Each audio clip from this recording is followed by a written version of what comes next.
This episode is brought to you by Accenture.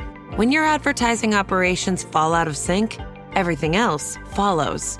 Spotify and Accenture are working together to reinvent the rhythm of ad sales, using automation, analytics, and smarter workflows to simplify campaign delivery and access better data across the business. The result?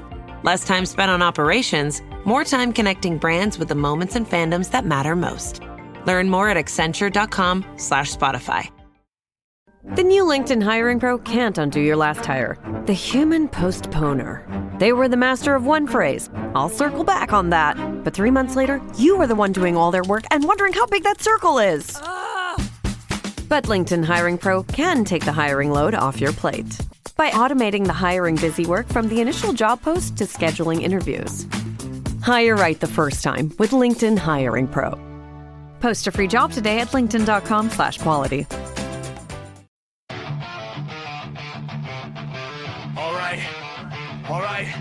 All right.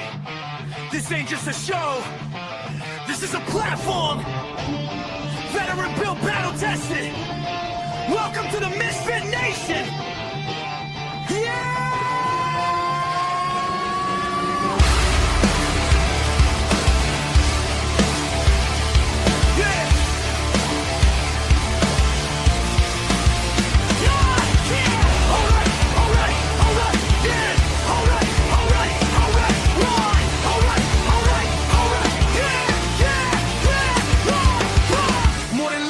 Mic in the room, built from boots on the ground, now we breaking the rules. 2 vets, 1 leader, painting the sound, turn scars into sermons, let them echo around. Authors with truth, musicians with fire, actors backstage chasing something higher.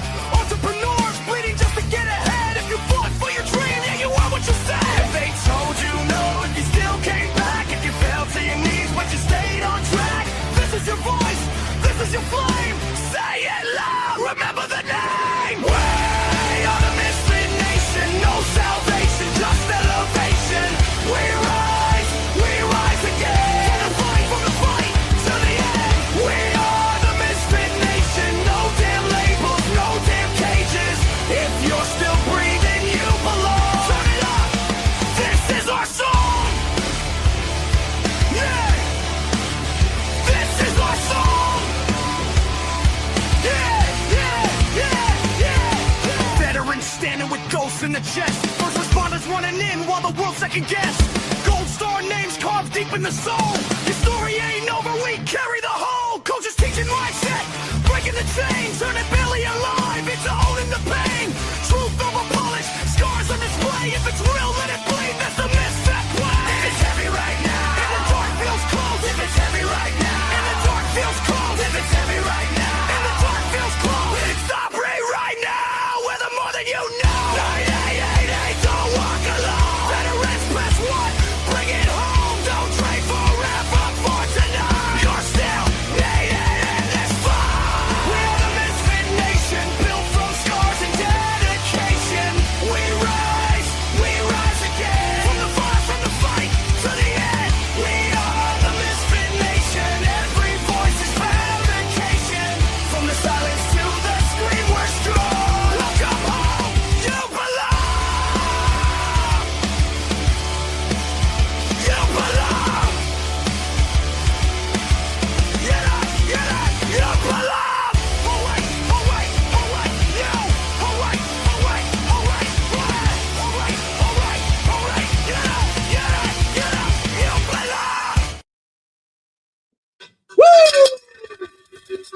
All right. Welcome back to the Misfit Nation and your Sunday after dinner edition.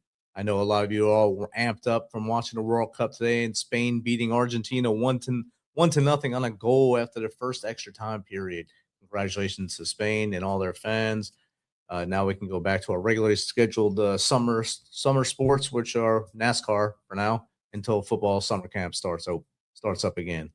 Before we get any deeper into the show tonight, I want to make sure we pay respect to those soldiers that we lost in Jordan yesterday and in Iraq today.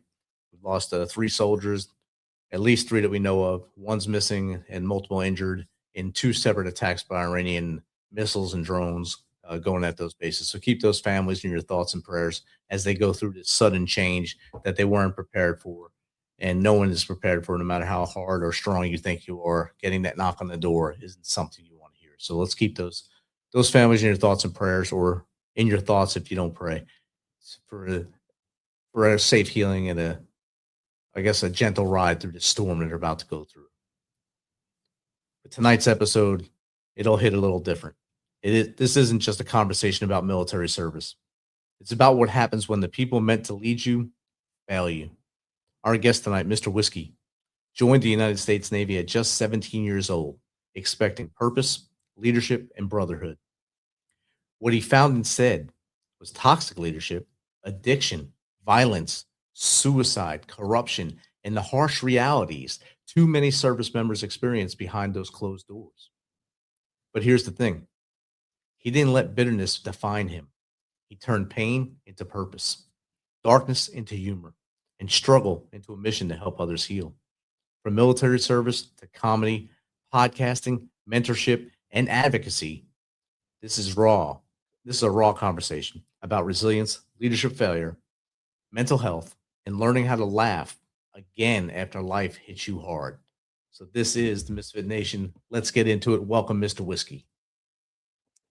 Thank you so much for having me. I appreciate every opportunity to be here and to make an impact where we can, and to especially share about these topics that a lot of people don't want to address, either because they're keeping it behind closed doors, because they feel shame, or we'll get into a lot of different facets that go into why these conversations aren't had as much. So thank you so much for this opportunity. I appreciate this. I know we were supposed to be do this way back, I think in May is when we were first supposed to do this, but scheduling conflict came up, and now you're on the other side of the world, and you're a day ahead of us right now. You're in the future in Japan. So you can tell us the lottery numbers. You can tell us all the cool things that are happening. Right. Grateful that you're here, and we're broadcasting for the first time in Japan. So thanks for doing that for us. For sure. So, brother, tell us a little bit about your journey into service. I mean, you joined. You must have been an early school starter, joining at 17, turning 18 in service. So you were a young man coming into service. Why the Navy, and what happened along the way? So to give the pre-context, I came from a home of sexual violence, domestic violence, addiction, religious weaponization, and verbal and emotional abuse. Controlling household where you're not allowed to think independently, where your life is dictated for you. My entire life, my parents wanted me to go to the Coast Guard Academy. They had put me into summer programs to get prepared for that, get ready for that. They did different things to set me up for that path. It was the only path that I knew of that they wanted. And my mom surprised me one day. She says, "I got you a job." This was when I was probably 14 or 15. And so she got me this job behind my back, didn't ask if I was interested, didn't, had that conversation with me, just said, "I got you a job." And it actually turned out to work against her, because it created this customer service interaction that led to some independency. And so what I mean by that is, I was working as an ice cream salesman on the beach, and people would ask me, because they're giving you tip money and cash, "What are you saving up for? What college are you thinking about? Or where are you going from here? Are you in high school?"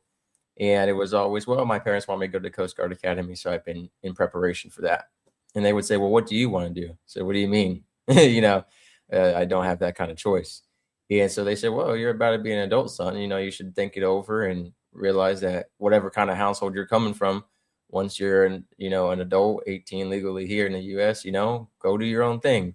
And so I started to think, and I had that conversation of, I'm not going to go to the Coast Guard Academy despite all the time and effort that was already spent in preparation for it.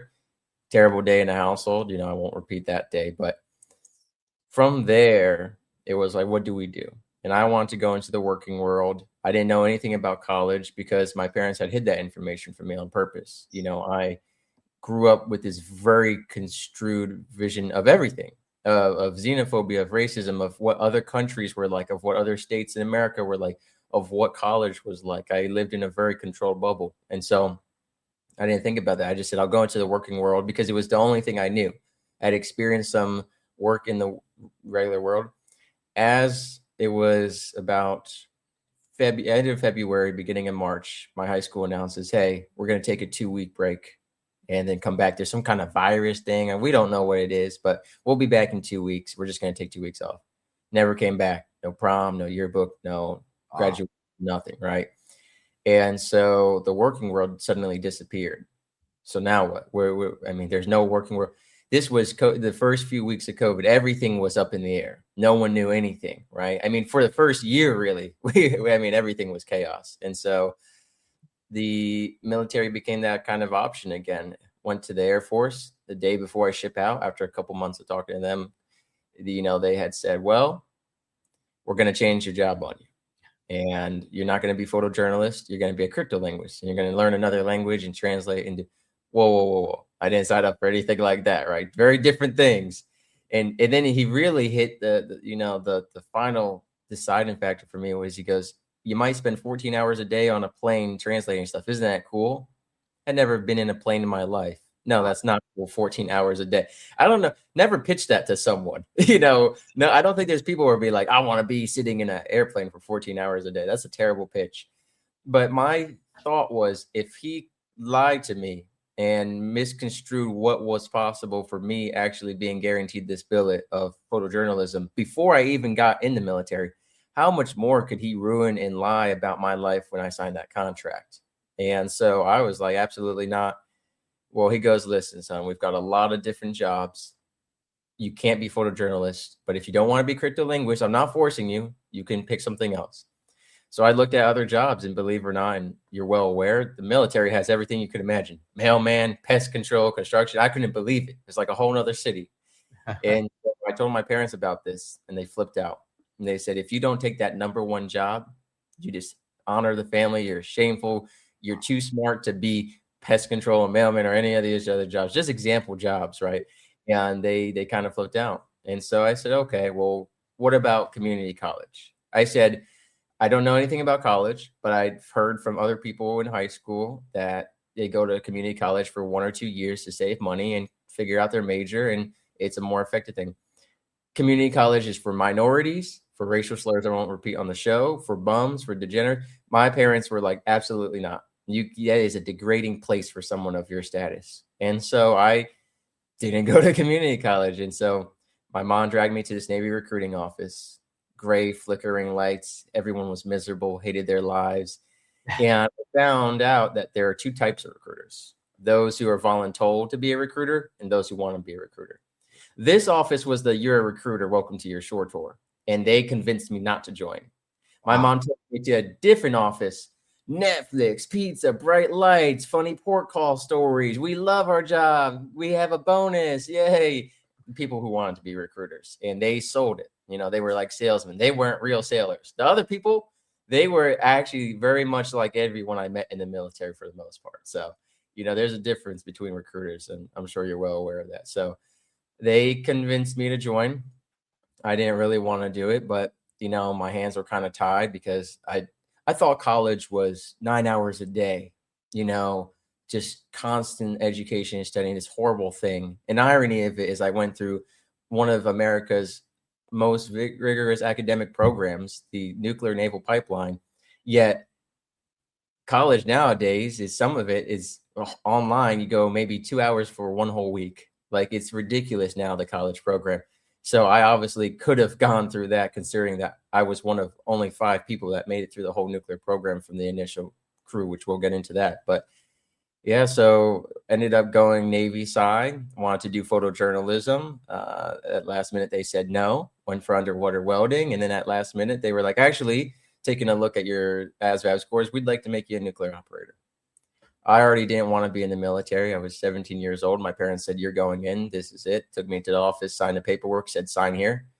And I said, if I'm going to be in the military without me wanting to do it to begin with, I might as well try to get the most benefits out of it. And at that time and age, I didn't understand benefits the way that I do now. The nuclear program is not more beneficial unless you specifically stay blue collar side, nuclear side, or electrical or mechanical side. A mailman in the military who is higher ranked than a nuclear operator gets more pay. He has the same exact medical and dental benefits. He actually has more time off, doesn't work rotating shift work, overnight shift, So what they pitched, all these, you'll have an amazing career, guaranteed, 100,000 starting pay. None of that mattered if you didn't stay blue side. I'm a podcaster. None of it mattered, right? I mean, I had to work more hours for the same medical and dental benefits as people who were boatswain's mates. But at that time, I didn't understand or realize that. And so I said, okay, even if this is the hardest job, I already don't want to be here. I might as well try to get the most out of it as I can. And so that's how I ended up into the Naval Nuclear Program. So not a happy, proud American journey. I've always had great respect for the military, but it was never something that I wanted to do. And a lot of that stemmed from, I came from a controlling, abusive household. So being into an environment that's also, I don't want to say controlling and abusive, but where there's a lot of authority and structure, I already had such a negative bias towards something like that. And then you're overfilling your cup with that same problem as you come from the household where you're already getting beat down into to do things a certain way. And then you go into a structured service. All the services have a structure, and they're built like that for a reason, because people die if you don't have that structure. But you didn't need that again.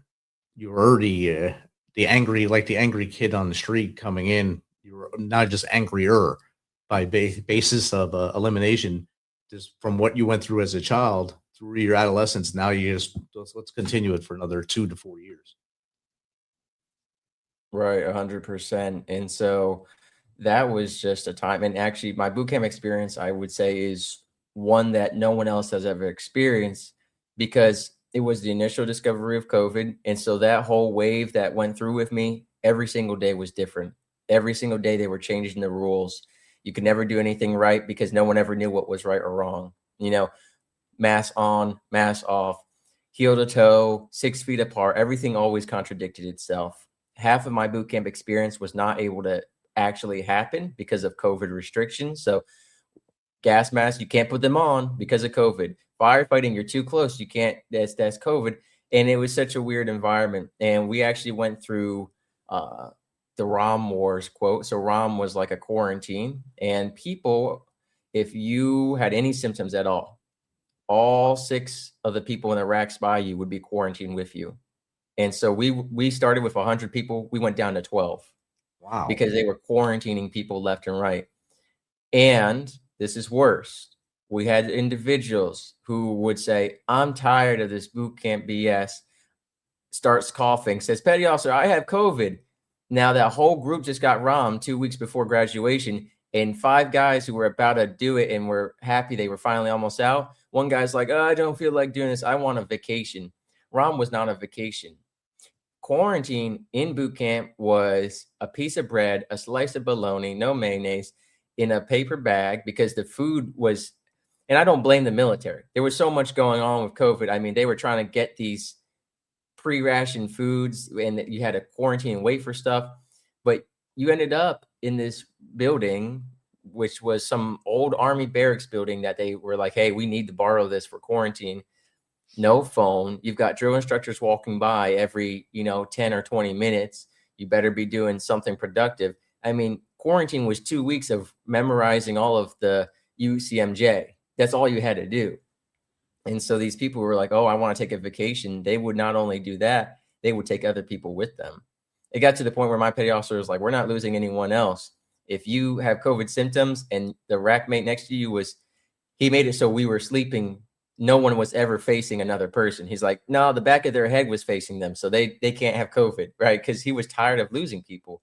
We went through multiple drill instructors, RDCs in the Navy, because people were just getting quarantined left and right. Every day was different. So it was a crazy, crazy time. Wow. So you made it through that, and then you went out to the fleet, or what did you do after that? Yes, and to backtrack a little bit about my boot camp division in particular, we were what I jokingly call DC Comics Suicide Squad, because this was my crew. They always ask you, where are you from? Why did you join? Well, first person says, I joined because I got 3 baby mamas and I got bills to pay, and is Navy Federal going to come here to set up child support for me? I said, all right, that's a great soldier, a great sailor. Next guy. Oh, yeah, I got a freshman girl pregnant my senior year, which was this year. So, I got a baby on the way, so I got to pay the bills. It's like, oh, boy.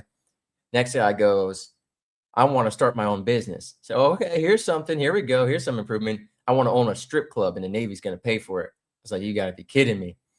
Guy next to him goes, I also want to start a business. I said, all right, I'm going to wait. He goes, where it's a restaurant. So that's pretty good. But every dish has like weed and edible drugs in it. I was like, oh my goodness, what is this boot camp crew I got here? Next guy, yeah, I was basically arrested in New Jersey for, brawling on the streets. And then I got rolled into your division because I clenched my fist at a chief and cursed him out. So next guy, yeah, I just came here to, have sex with all the fine Navy women. I mean, I was in like the suicide squad, so to speak, like this was not your batch of patriotic American heroes that you see in the propaganda. And so boot camp, we got in a lot of trouble. We were, quote, we weren't a strong division or a smart division. We were just a division that was divided. And so I made it through that, though. I was very fortunate that I didn't get caught up in the quarantine vacation scams or just had any symptoms or anything like that.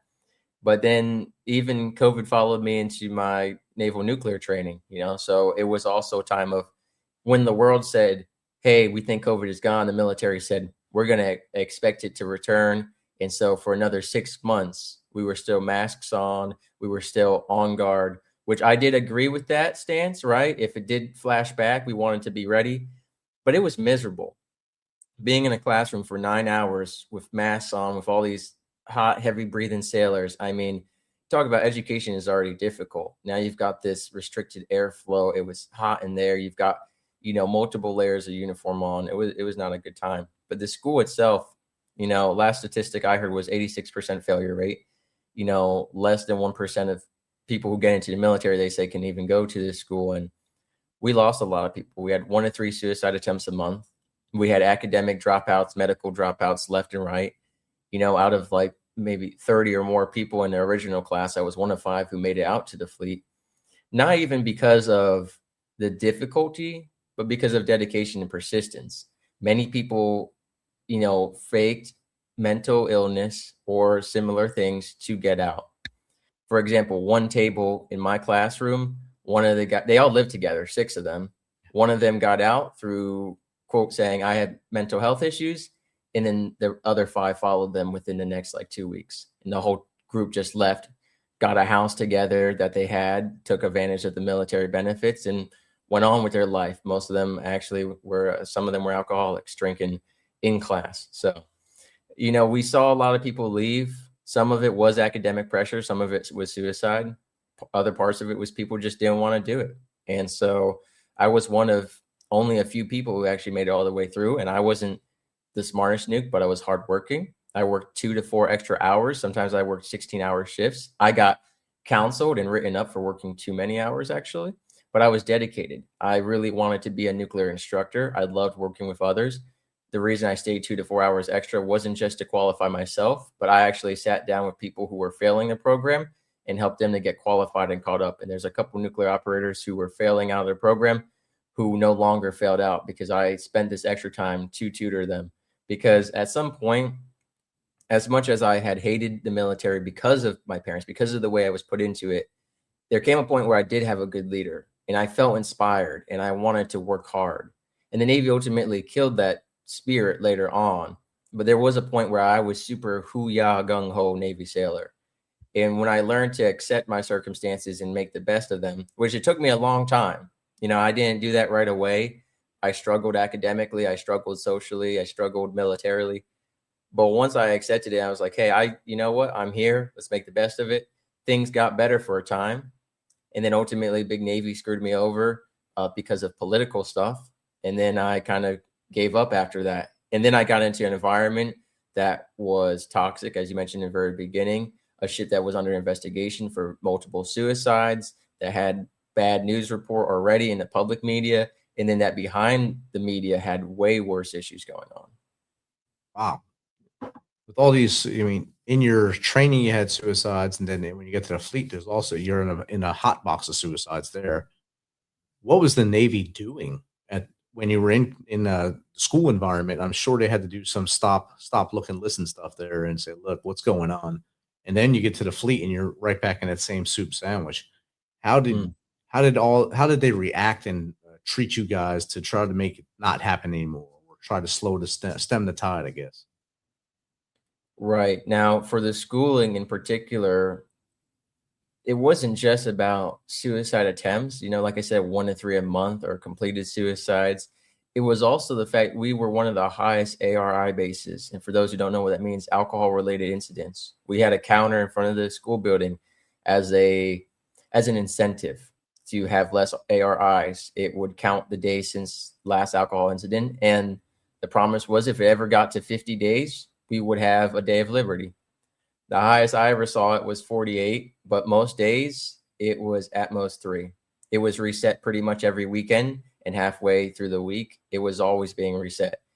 DUIs, sexual assault cases with drinking involved, all kinds of stuff. And that goes hand in hand with the suicides, right? Now, obviously, it's a military thing in general. The military, unfortunately, has a lot of people who encourage a drinking culture, who encourage an underage drinking culture. And when you have a bunch of 17, 18, 19, 20-year-olds together who, especially if they're miserable at their work, at their life, who are going out and partying on the weekends, or in a nuclear operator case, it was also a lot of shift work. And people were throwing alcohol parties called SWIDs to transition from swings to midnights. They would use alcohol to adjust their sleep schedule. And so that goes hand in hand with the suicide, right? Because alcohol, we also know, is a form of escapism. It's a coping vice that people use negatively. And so with the suicides, I mean, on both the ship and the base, we got something a little similar to what you said. We got ACT, which was Ask, Care, Treat. But for the most part, it didn't really matter. It was just another training to do, checkbox slideshow. And to be really honest with you, a lot of suicides were covered up. In fact, a recent suicide on the ship that I was stationed on was completely lied about in the media. There was a suicide note left. People knew he killed himself. They said he went missing during a training incident. And they completely lied to the media. He left a huge suicide note saying, I tried getting help and you guys told me to go F myself. So guess what? I'm going to kill myself. And you all know about it already. And you're not going to do anything to stop it. And he did kill himself. And then they told the media he went missing. He went man overboard. We don't know why. We don't know what happened. He must have tripped and fell. Really, because there's a big giant paper that everyone read on his rack. And they I don't know, they threw it away or they burnt it up. I tried to get a copy of it. This was after I left the ship. So, and unfortunately, that's the kind of stuff that happened. There were suicides that happened that got swept under the rug, reactor side, top side. Sometimes they would hold a ceremony. Sometimes they wouldn't. Sometimes they wouldn't tell anyone. And it was rough. We had people that I remember saying, this was supposed to be the time of our lives. We were in shipyard. That was supposed to be the shore tour before we go deployed. But there was more suicides before and after deployment. I've interviewed people and veterans on my podcast who committed suicide well after deployment, well before deployment. And one thing I always talk about is it doesn't discriminate. It was officers, chiefs, petty officers, man, woman, families. It doesn't matter. But we focus so much externally that we don't look internally. People always say, what are the warning signs? The scariest part is sometimes there are none. I had a sailor call me one day, Mr. Whiskey, I've been thinking about committing suicide. I've been thinking about it for months. Now, I just spent months serving with this sailor, and they waited till the minute I got out of the military, quote, so I wasn't a mandatory reporter. And I served alongside them. They smiled every day. They laughed every day. They were qualified. They showed up. They played Magic the Gathering on weekends. Would have never guessed it. And they called and said, no. I've had other occasions. A sailor calls me, Mr. Whiskey, I'm standing on the edge of the ship. The water looks so calm and peaceful today. And being out is sometimes scary because I'm not there to physically stop them if I need to. And it's just such a shame. And it's not just the Navy. It's just my personal experience. Every veteran that I've interviewed on my podcast has lost someone to suicide or has attempted suicide. I've interviewed veterans who shot themselves in the head and the gun misfired. I've interviewed veterans who had drugs and alcohol pumped out of their stomach and brought back to life from the VA. And so it is a prominent issue. And every veteran shares different numbers. Some say 22 a day. Some say 44 a day. Some say it's incalculable because you don't even know half of the people who try to attempt suicide or who do complete suicide. I mean, who's keeping track of these statistics? And that's the scariest part, is that these numbers could be way under the par. And so it's a huge issue. And I'm sure you've probably encountered it, whether personally or through people you know, or especially being a podcast host of a veteran podcast. Definitely. And the numbers, like you said, are skewed. They're skewed to what fits the narrative. So in 2017, 22 was about the average, but that 22, they didn't read into that 22. That 22 came from mostly Vietnam veterans at that point in 2017. As it moved further into the 2020s and forward, now you got the GWAT veterans that are taking up the bulk of the numbers. And you got the 22, but it's actually closer to the 44 side due to the VA doesn't count things that are adrenaline based or drug overdoses or things like that. They only count traditional taking of their own lives or things. And then on top of that, the veteran has to have been enrolled in the VA and had care through the VA for them to admit it. So they won't count it unless they had their hand in it or it was a traditional way of doing it. So all those numbers get skewed across the board. And that even goes back to what you were saying about the sailor who they reported, oh, man overboard. They do that for the media. It's not because it wasn't a suicide. It's because they don't want the family to have to deal with it in that term and with those terms. If they come out on the media and say petty officer XYZ jumped to his death in a suicide attempt, that kills the family even more. They're already dealing with loss. They don't need to deal with that more. So I understand that portion. But knowing it, like you said, knowing because you were there, that was your ship before you got off. You know the dude, you know what he was like or she was like, and the letter that was written that you have friends that were still there that's seen it. I'm sure it exists. I'm sure that someone on that ship did a lot to make it disappear, and that'll come out in the wash sometime down the road. For sure. It's truly sad. And then also, the amount of people that were doing drugs, I'm a very anti-drug kind of person, but I actually grew very empathetic about it because one of the guys who's getting kicked out of the military on my ship, he said, Mr. Whiskey, look, I'm not a stoner or anything, but I waited 1 year to get a 30-minute therapy appointment. 1 year I had to wait to be seen for 30 minutes for a guy to tell me, you control how you feel. Don't worry about it. I'll see you again 6 months from now. He goes, at that point, I took matters into my own hands. Smoking weed or whatever it was the only way I could show up and still perform on top of this toxic leadership on these, inhumane hours under these conditions. And it came to a point where a lot of people were doing that. It came to a point where a lot of people had to indulge in substances in order to do their job.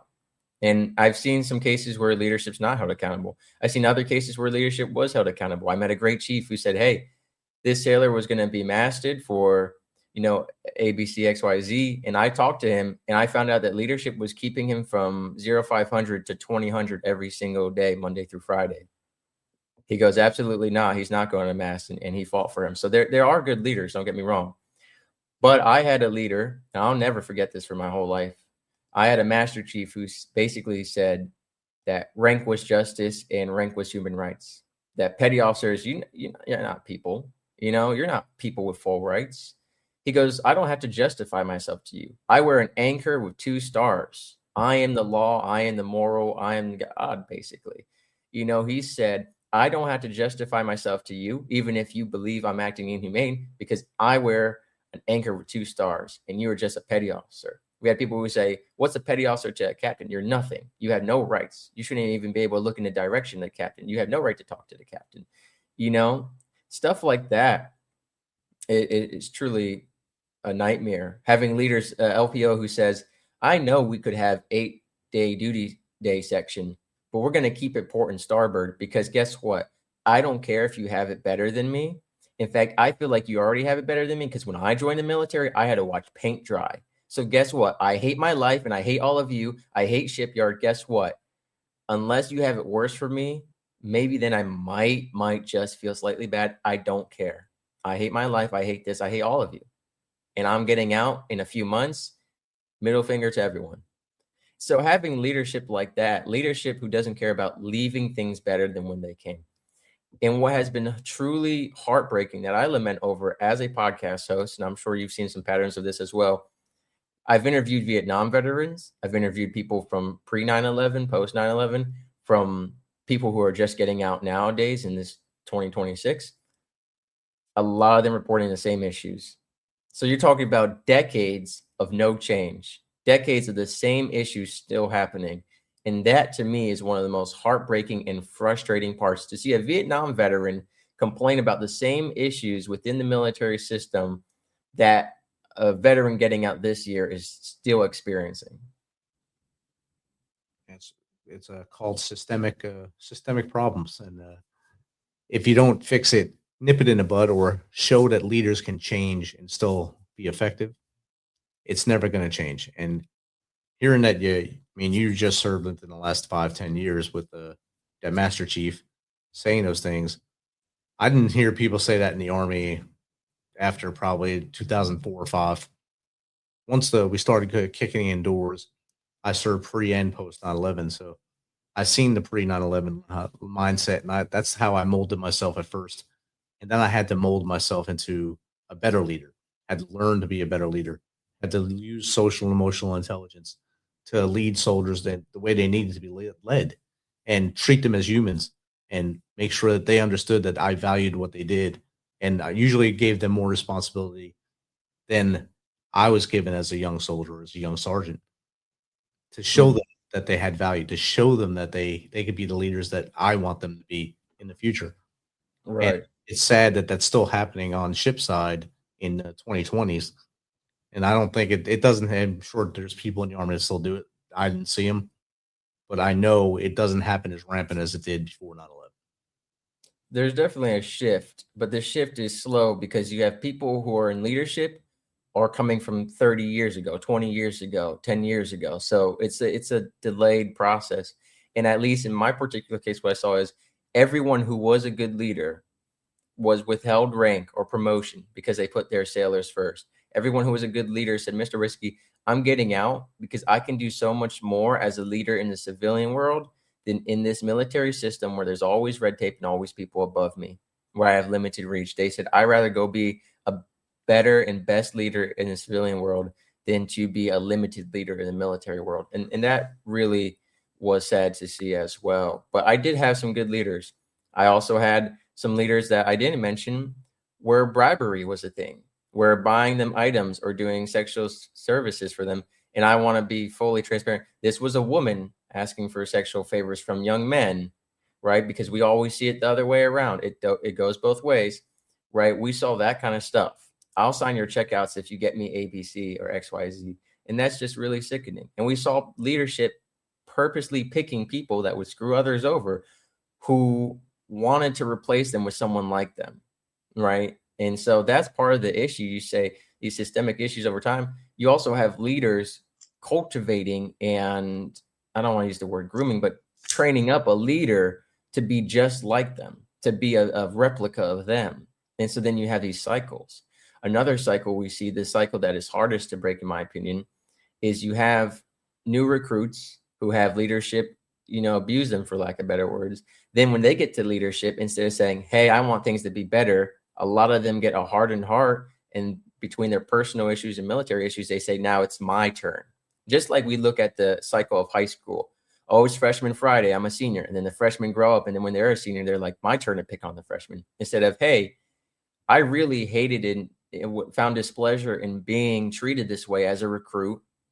So when I'm a leader, I want to treat them better so that we have this new healthy cycle. A lot of the people, like I said, get out. And then the people who stay in are like, hey, it's my turn. I have the power now.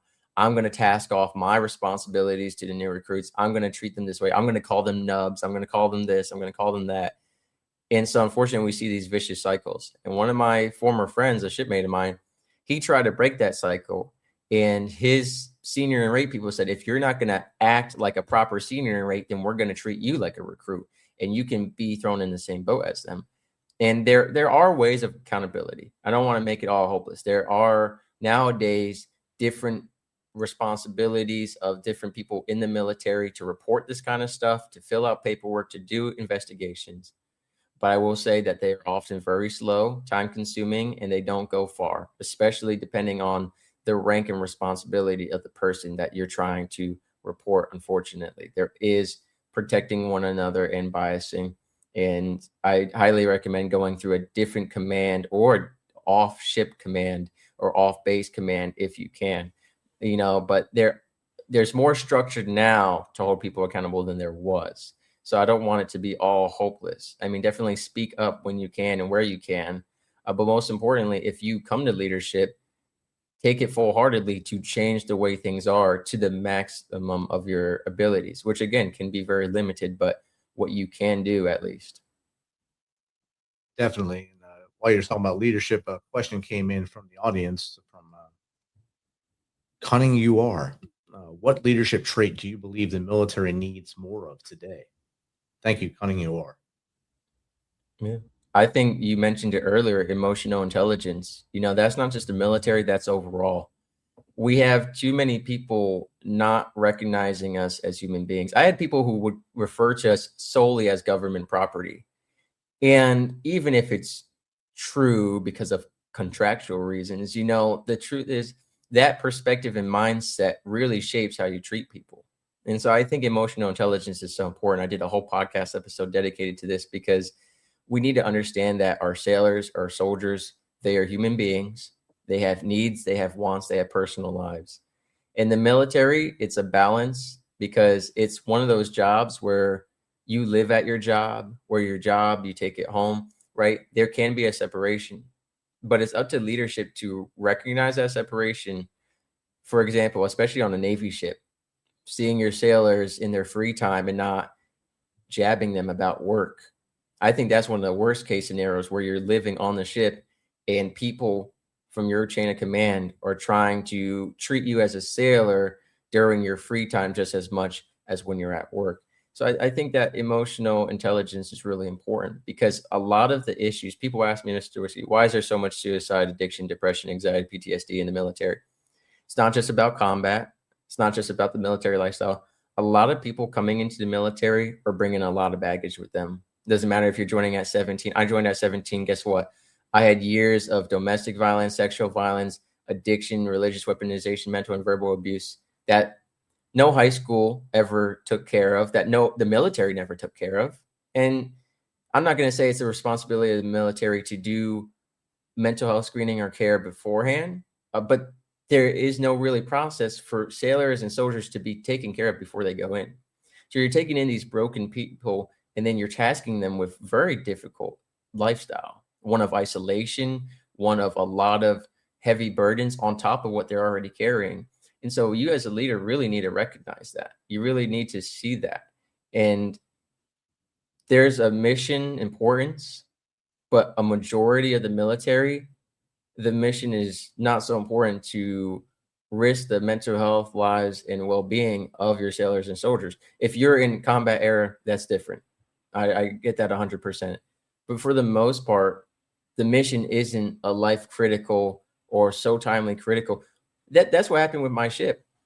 Instead of saying, hey, because of COVID, we didn't get to rebuild the ship on time, so we can't move sailors on board. They said, okay, the ship's not livable, but it's supposed to be done now. So let's move everyone on board so we don't get scolded by higher ups.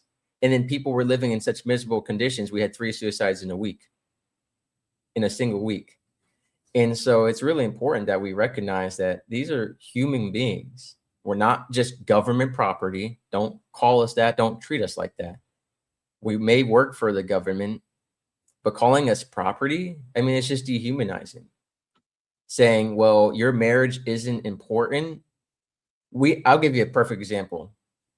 I had a shipmate of mine who had a child. He was a single father, and he was trying to fill out paperwork to come to work 30 minutes later so he could drop his kid off at daycare.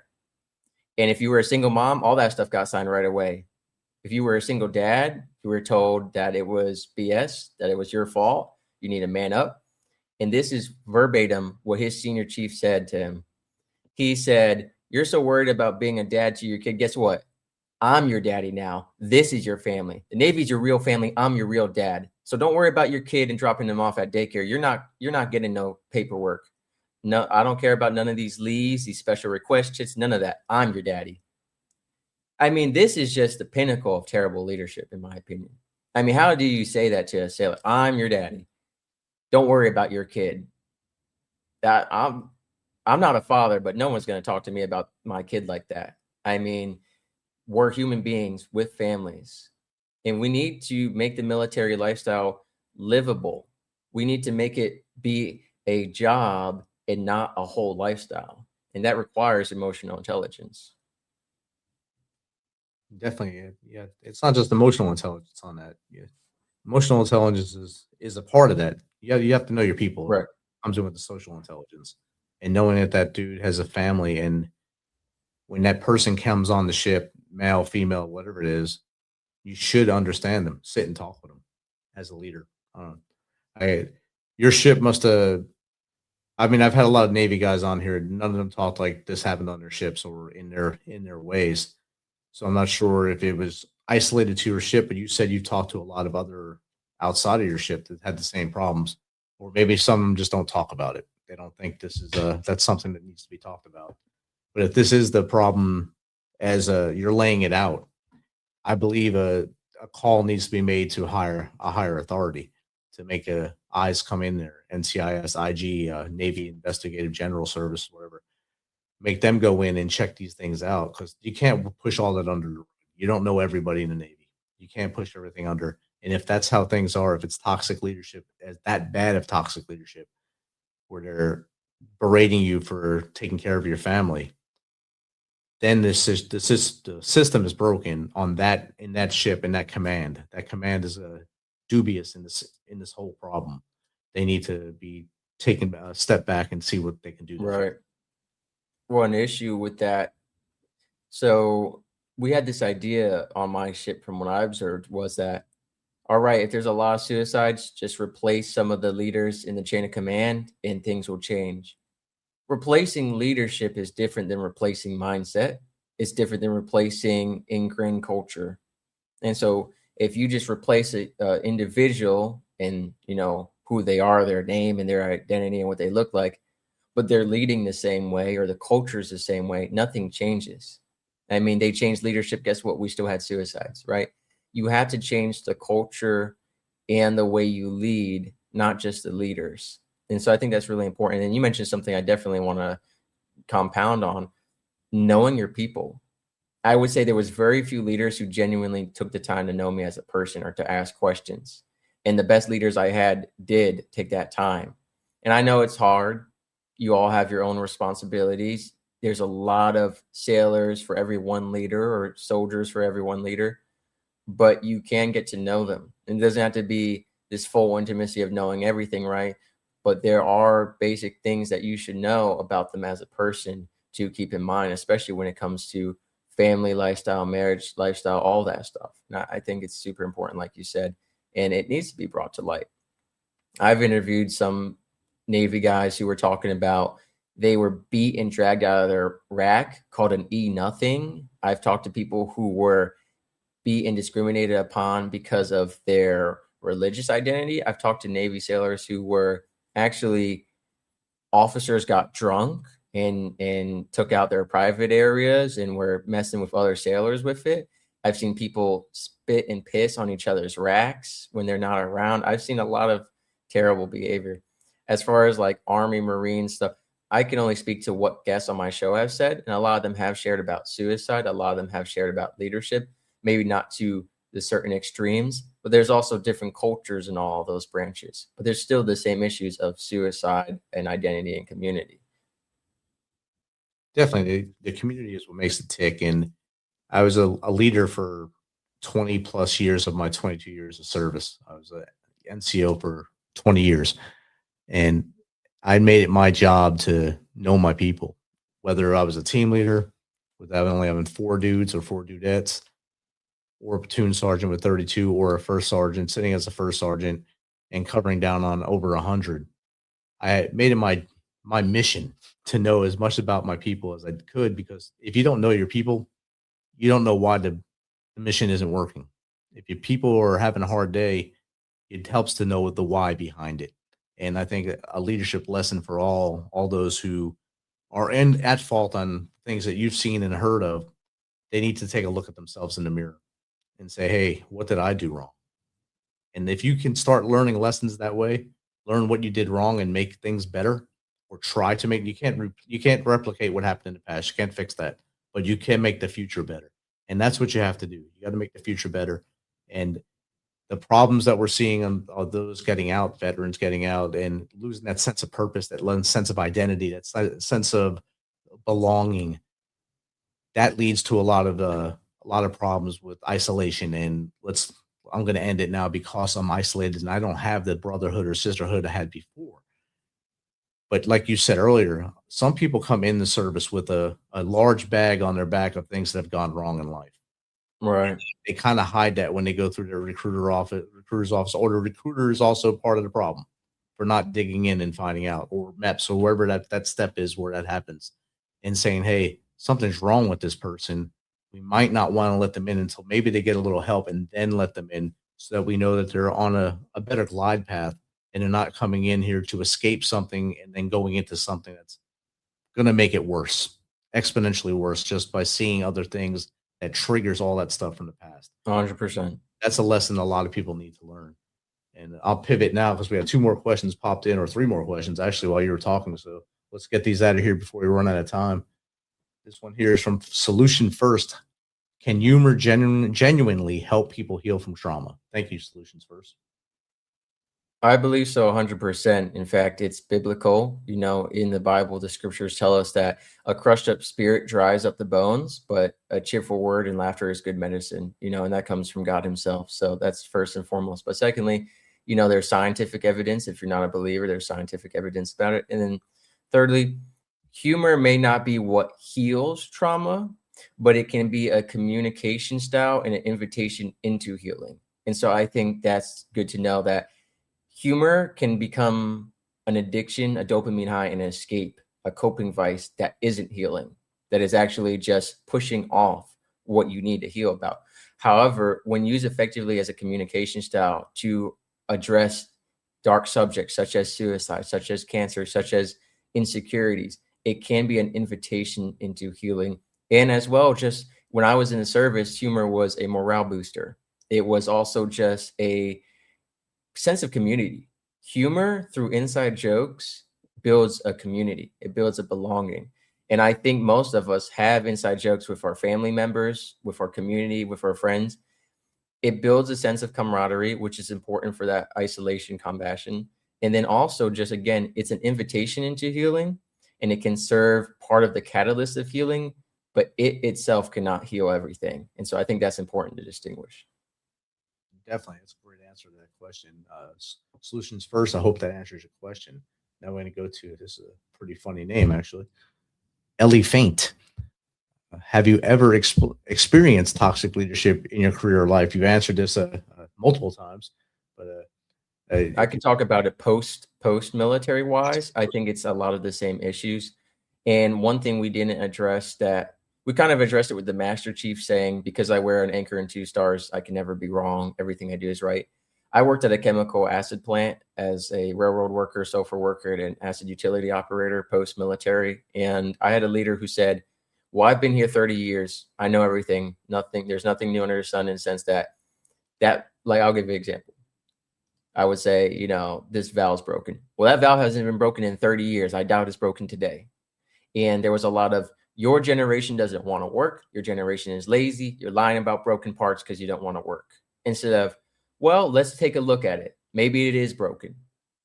I had leadership that would say, hey, this or that has never happened in 30 years, so it's not happening today. Length of service or length of time in the job doesn't mean you've seen everything, right? There's things that are routine, that are procedure, that maybe are 100%.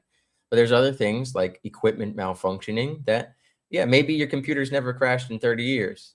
That doesn't mean it's never going to crash. So I think leadership should have this curiosity and this verification. It's better for you as a leader to say, okay, maybe the valve is broken, let me go look, than to just assume it's not broken, you're lazy, you're a liar, and insult your employees.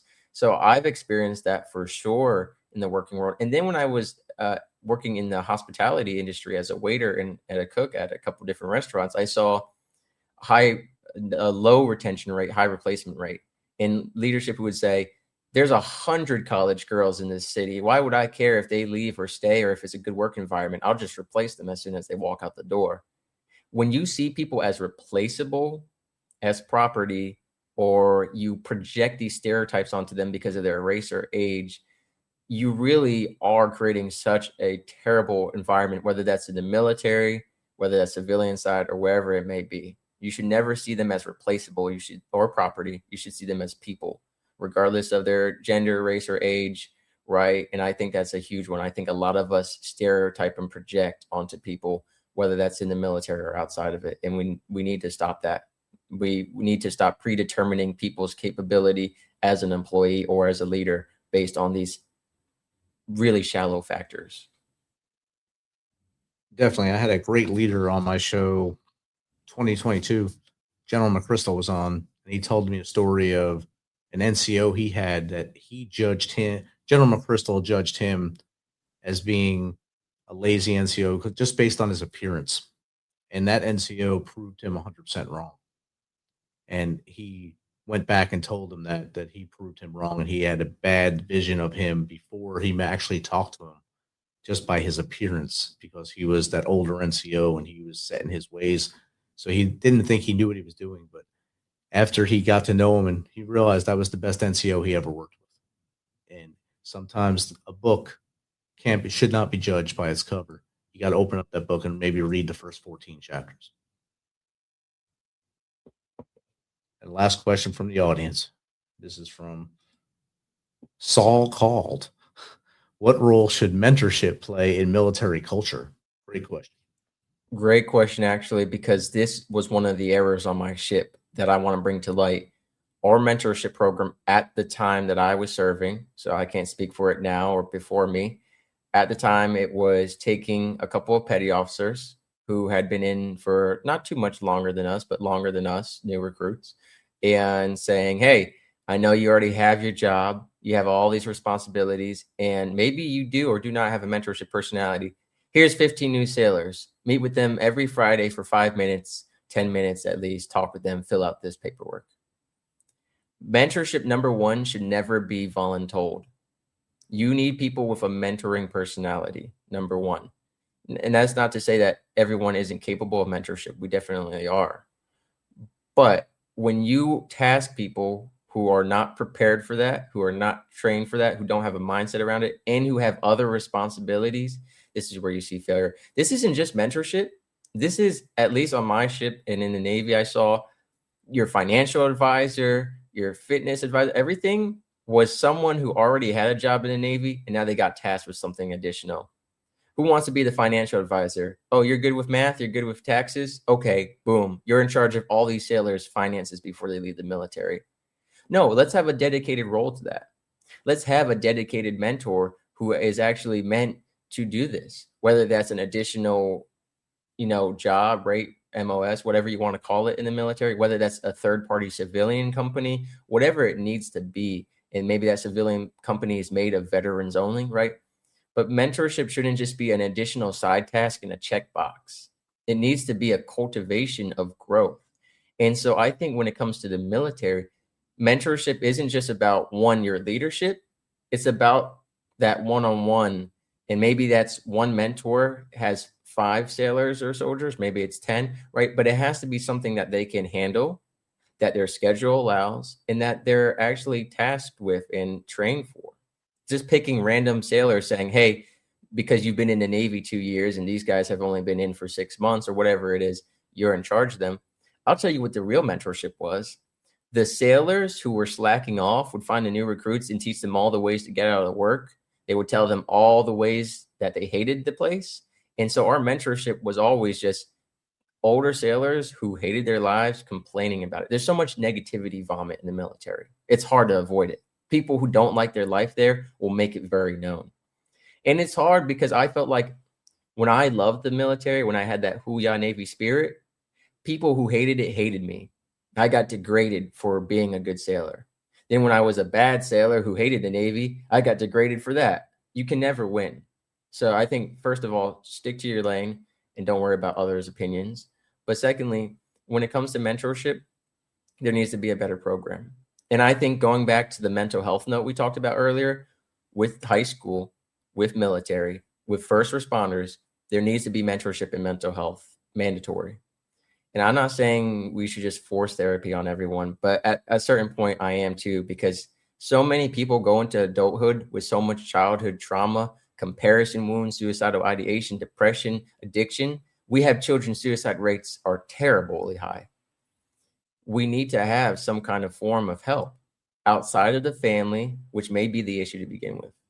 And when you leave the military, there needs to be a better mental evaluation. I've interviewed first responders on my show, police officers who went to stop a suicide, and the person committed suicide and literally got their organs on the officer. There was no mandatory therapy for that. And the fact that you don't even check up on that stuff, like you said, whether it's at MEPS, whether it's going in, I think everyone post-high school, pre-college, pre-military, post-college, post-military should have an evaluation point. And it's sad, but that is how sick and terrible of a state the world is in right now. And it's better to offer this help, whether the person utilizes it or not, than to just let them go out into the wilderness so injured. We hear all the time, hurt people hurt people. And you're sending all these hurt high schoolers into the world to hurt people in college, in the military, and first responders in the civilian world. And I think we need to do what we can to heal more people, to help heal people who heal people.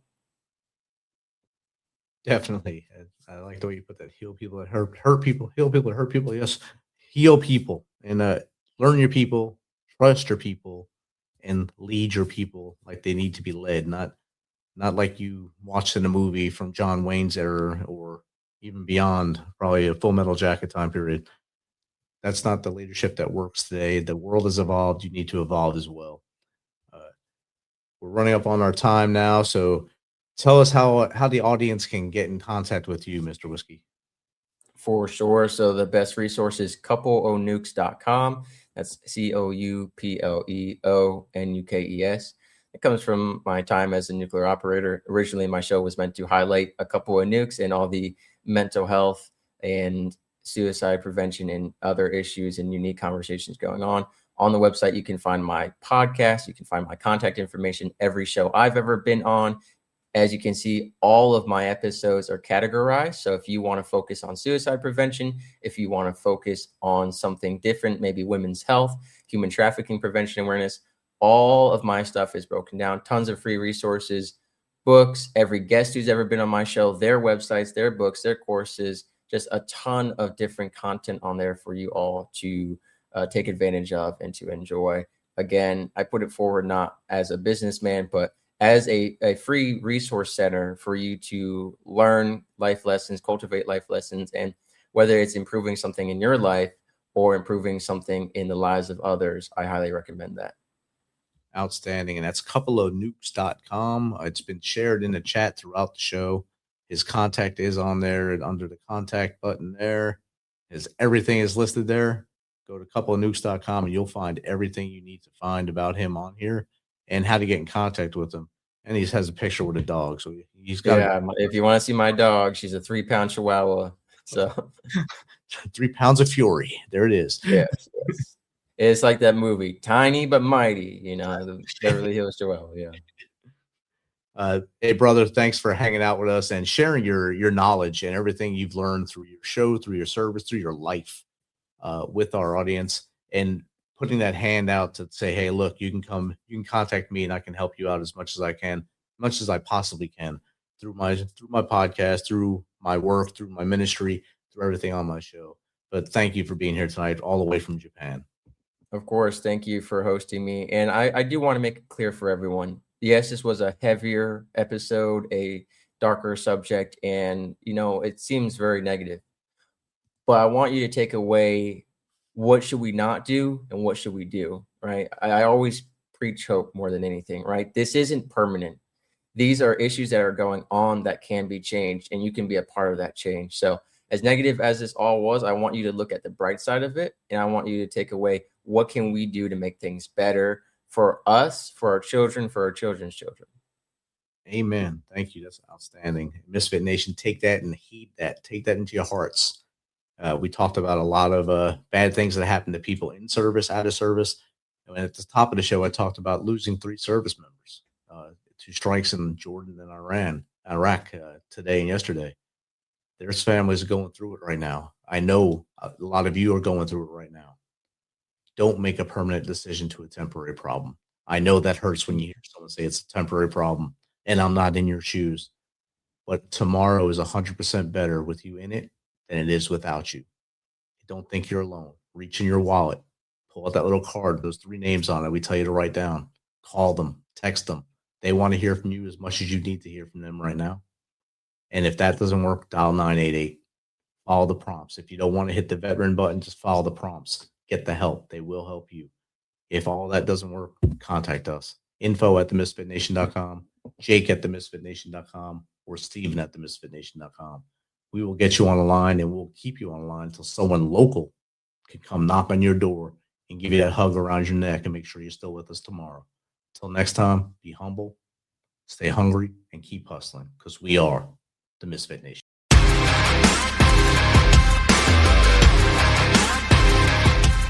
Thanks for checking us out and being a part of the Misfit Nation show. Don't forget to visit our website at themisfitnation.com.